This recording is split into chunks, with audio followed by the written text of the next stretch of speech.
Paz e graça, meu irmão, minha irmã, bem-vindos ao nosso devocional. Eu sou o reverendo Nilson Santos, pastor da Igreja Presbiteriana do Brasil, em Coelho da Rocha, São João de Meriti. E o texto proposto pelo Lecionário Cristão de hoje é o texto de Lucas, capítulo 22, do verso 1 ao verso 13. Essa passagem ela pode ser dividida em duas partes. Do verso 1 até o verso 6, nós encontramos Judas planejando a traição de Jesus. E do verso 7 ao verso 13, os discípulos preparando a Páscoa. Eu quero aqui me ater ao verso 3, que diz assim: Ora, Satanás entrou em Judas, chamado Iscariote, que era um dos 12. Quando nós assistimos uma cena de uma pessoa endemoniada, como no filme Exorcista, nós ficamos impressionados com as reações físicas de um endemoniado, com o comportamento de uma pessoa endemoniada, ou com os elementos de sobrenaturalidade que ocorrem num processo de exorcismo.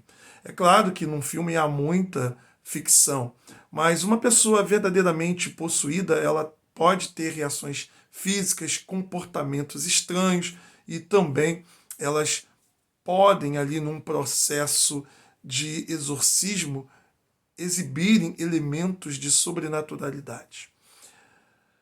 Quando nós olhamos também ao longo dos evangelhos, Jesus expulsando demônios, nós encontramos reações físicas que também nos chamam a atenção. Mas o que mais me chama a atenção não são essas manifestações exteriores de uma pessoa endemoniada, mas um texto como o que nós acabamos de ler. Judas foi alguém que andou com Jesus, que viu Jesus curando, que ouviu sermões de Jesus, viu Jesus expulsando demônios, mas ainda assim o texto nos mostra que Satanás entrou em Judas e de uma forma muito natural.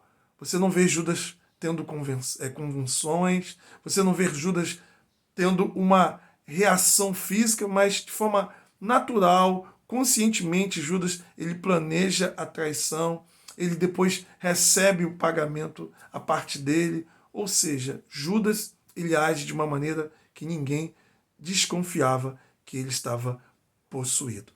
Há muitas pessoas assim, ocupando cargos importantes nas igrejas evangélicas, pessoas destruindo, traindo, pessoas criando confusões, divisões dentro da igreja.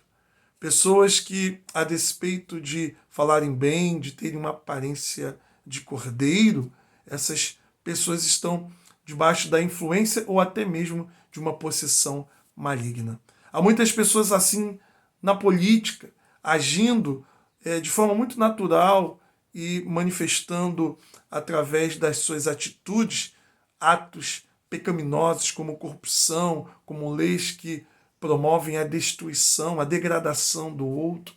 Enfim, o pior endemoniado é aquele que nós olhamos e não conseguimos perceber que, de fato, essa pessoa está endemoniada. Essas pessoas estão entre a gente, muitas das vezes com algum tipo de cargo, com algum tipo de poder, fazendo o mal, sem que as pessoas possam desconfiar que elas estão agindo em nome do diabo. Meu irmão, minha irmã, que Deus possa nos livrar, que Deus possa nos dar discernimento, que Deus possa nos ajudar quando tivermos que lidar com uma situação dessa, a agir debaixo da autoridade do nome de Jesus. Vamos orar. Pai bendito, em nome de Jesus, nos livre do maligno, nos ajude a ter autoridade para repreender, para discernir, para perceber aqueles que estão no nosso meio, agindo aparentemente em nome de Cristo, ou em nome do povo, ou em nome daquilo que é nobre, mas por detrás estão agindo em benefício próprio, estão destruindo pessoas, estão destruindo vidas, estão sob influência do diabo. Nos guarde em nome do teu Filho amado Jesus Cristo e nos livre desses males. Amém.